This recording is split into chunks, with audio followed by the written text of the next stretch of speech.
আসসালামু আলাইকুম সবাইকে। আশা করি সবাই ভালো আছেন। আলহামদুলিল্লাহ আমিও ভালো আছি। আপনাদেরকে একটা দৃশ্য দেখাই। তার আগে আমি আন্তরিকভাবে দুঃখিত। অরিজিনাল ক্যামেরা দিয়ে আমি তুলতে পারি না, কারণ আমার অরিজিনাল ক্যামেরাটা একটু বেশিই খারাপ। যার কারণে আমার একটু কালারফুল ক্যামেরা দিয়ে ভিডিও করতে হয়। আপনারা দেখেন ধান ক্ষেতগুলো একদম শেষ। আশেপাশের অনেক ধান ক্ষেত বৃষ্টির বাতাসে এরকম হয়ে গিয়েছে। যখন ঝড় হয়েছে, প্রচুর বৃষ্টি হয়েছে, একদম ঠিক এরকম এই যে আশেপাশে এইটাও ভালো ছিল, এটাও নষ্ট হয়ে গিয়েছে। আর এটা তো পুরোটা জমি একদম শেষ। যাই হোক, কিন্তু আপনারা কি আরেকটা জিনিস দেখতে পাচ্ছেন? আকাশটা কেউ মনে হয় রং তুলি দিয়ে এঁকে রেখেছে। আমার কাছে কিন্তু অনেক ভালো লাগছে।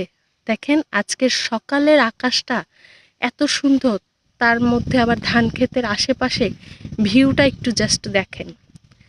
অনেক সুন্দর, অনেক সুন্দর। আলহামদুলিল্লাহ আমি এত সুন্দর একটা সকাল পেয়েছি।